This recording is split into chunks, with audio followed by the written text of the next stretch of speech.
Okay, we have the last chapter of this book, chapter 13, A Subject for a Composition.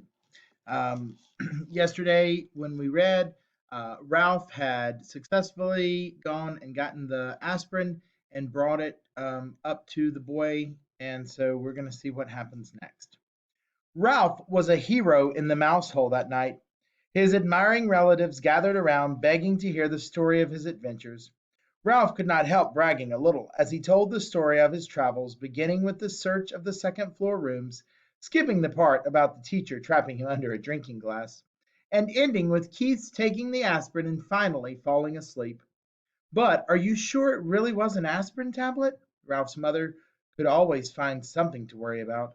Are you sure it wasn't some other kind of pill? Keith put it on the bedside table and refused to take it until his mother saw it, explained Ralph. At first, his mother and father got pretty excited and thought he was out of his mind from the fever when he started telling them there was an aspirin on the table.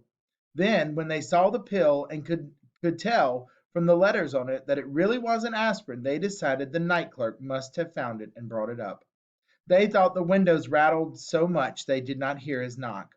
"Oh, Ralph, I'm so proud of you," said his mother, with a sigh of relief, while his brothers and sisters and cousins stared at him with shining eyes. "Good work, Ralph. I didn't think you could do it," said Uncle Lester heartedly. "I feel much better about room service now that we have left an aspirin for a tip," said Ralph's mother. "I feel that at last we have done the right thing." "Our Ralph is growing up," said Aunt Sissy. "Yes, Ralph is growing up," agreed his mother, with a sad note in her voice. "It's hard to believe. It seems only yesterday that he was a tiny pink mouse without any hair." Naturally, this embarrassed Ralph, but now that his mother had finally admitted he was growing up, he decided to make the most of this moment.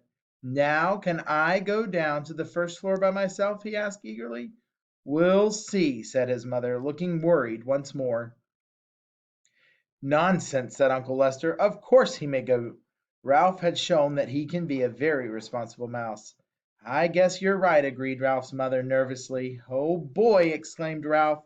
"Tell us again how you climbed down the vine and the owl nearly got you," begged a cousin. "No, tell us again how the ambulance got stuck in the crack," said another. "No, tell the part about how you got the dog to bark," pleaded a third. The only flaw in the evening for Ralph was the fact that he had not found the motorcycle on his travels through the hotel. Keith slept soundly, and the next morning, although he still had a temperature, Ralph was pleased to see he was feeling much better. "Do you hurt any place?" Mrs. Gridley asked anxiously after she had given her son an aspirin brought by the milkman. "Is your throat sore? Does your stomach ache?" Keith shook his head. "I just feel sort of tired." "He's going to be all right. He must have picked up a bug someplace," said Mrs. Gridley to her husband. "A day in bed with plenty of fluids and he'll be on his feet again." Mr. Gridley nodded. "Do you feel like eating any breakfast?" he asked Keith. "We can order something for you from room service." Keith brightened. "Can I really have something sent up from room service?" he asked. And when his father assured him he could be slumped back, he slumped back into the pillow. "But I'm not hungry."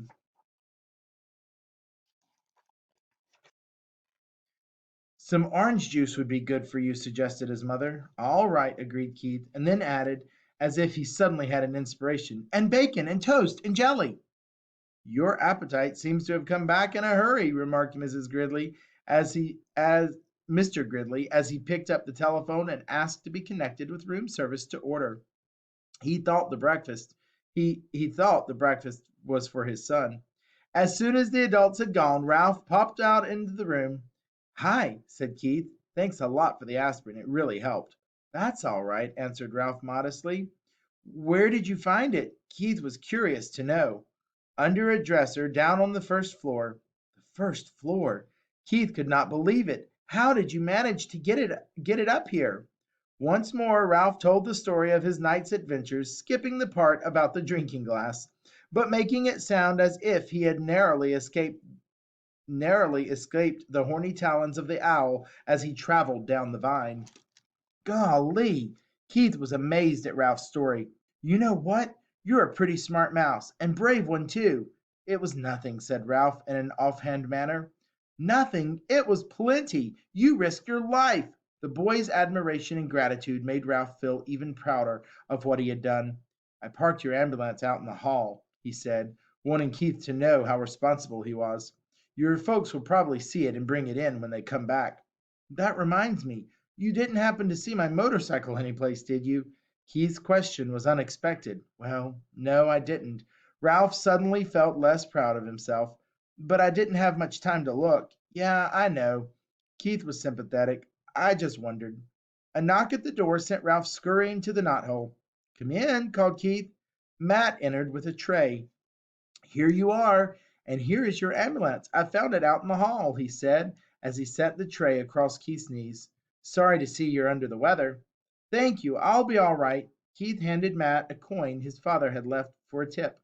And thanks for bringing in my ambulance. Matt pocketed the coin. Thank you, he said. And by the way, this doesn't happen to be yours, does it? He pulled the little motorcycle out of his pocket. Ralph was so excited, he almost fell out of the knothole. Hey! Keith sat up straight, rocking the orange juice on his tray. It sure is. Where did you find it? In a hamper of linen that had been chewed by mice, or by a mouse. It fell out when the housekeeper was showing us the damage that had been done. I picked it up before anyone noticed it. Gee, thanks. Thanks a lot. Keith accepted the motorcycle and set it on his tray. It's my favorite. I didn't like losing it. I wonder how it got in the hamper of linen, mused Matt.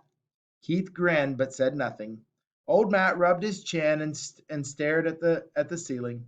I don't suppose a certain irresponsible mouse happened to ride it into a pile of sheets and pillowcases and get tangled up and dumped in the hamper.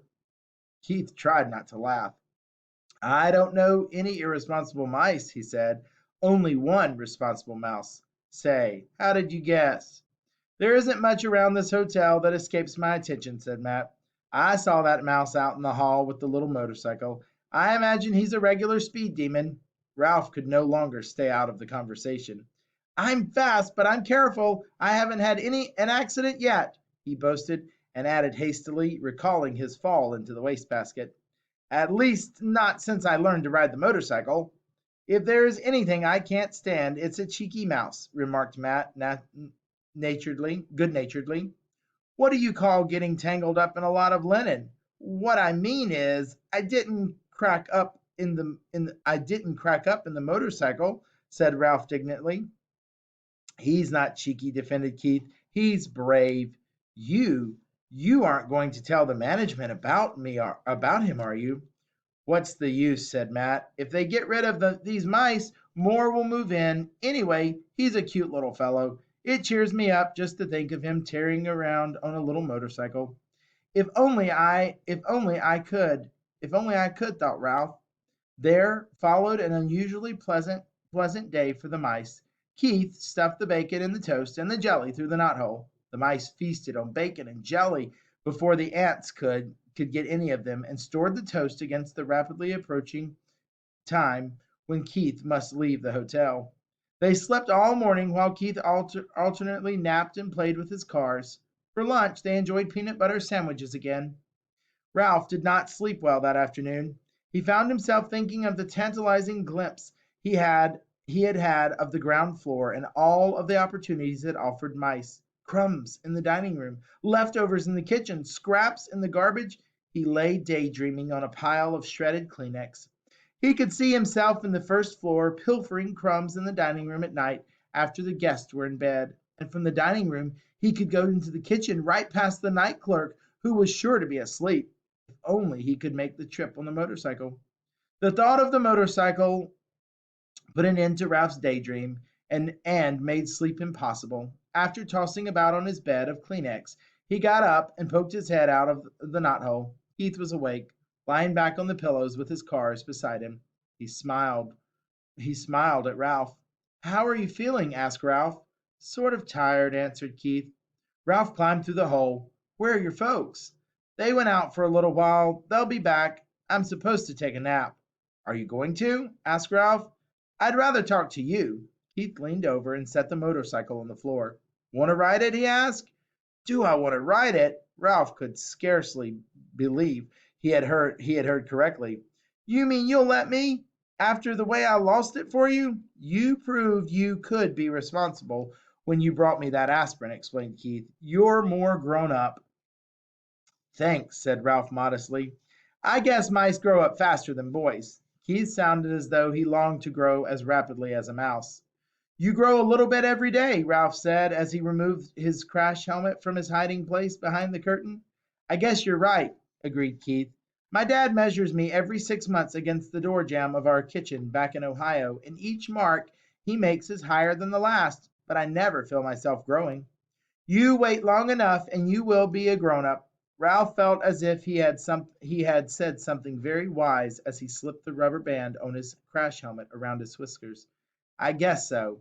Keith slumped back on the pillows, but it takes so long. I grew up, didn't I? Asked Ralph. You said yourself, if I had become a responsible mouse. Yes, you did, said Keith thoughtfully. I guess that's part of the secret. Just getting bigger isn't enough. You have to learn things like not taking off down a steep hill on a bicycle when you aren't used to the handbrakes. Stuff like that.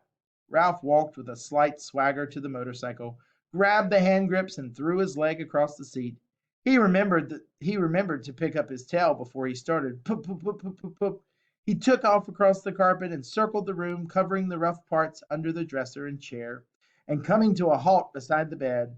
He she has good balance on a rough road, said Ralph with authority. She's a mighty fine machine. Say, Ralph, said Keith, suddenly sitting up, how would you like to come with me when we leave the hotel? Come with you? Ralph stunned. He had expected to live and die in the Mountain View Inn, and now he was being offered the opportunity for travel that he had dreamed of. Yes, come with me to San Francisco and then back to Ohio. Ralph's first thought was of the motorcycle. If he went with Keith, he would not have to be separated from the motorcycle. Keith must have sensed Ralph's thoughts because he said, You could ride the motorcycle every day. Ralph was silent. He had begun to think of other things: his family, the permission he had earned to visit the ground floor, Keith's family, and how they might feel about a mouse. Come on, Ralph, said Keith. You could travel in my pocket. Your mother doesn't care for mice, Ralph pointed out. Not running around loose, agreed Keith. But she let me keep a couple of white mice once. I still have their cage at home. You could be very comfortable in it. Comfortable in a cage? Ralph was horrified. No, thank you. Aw, come on.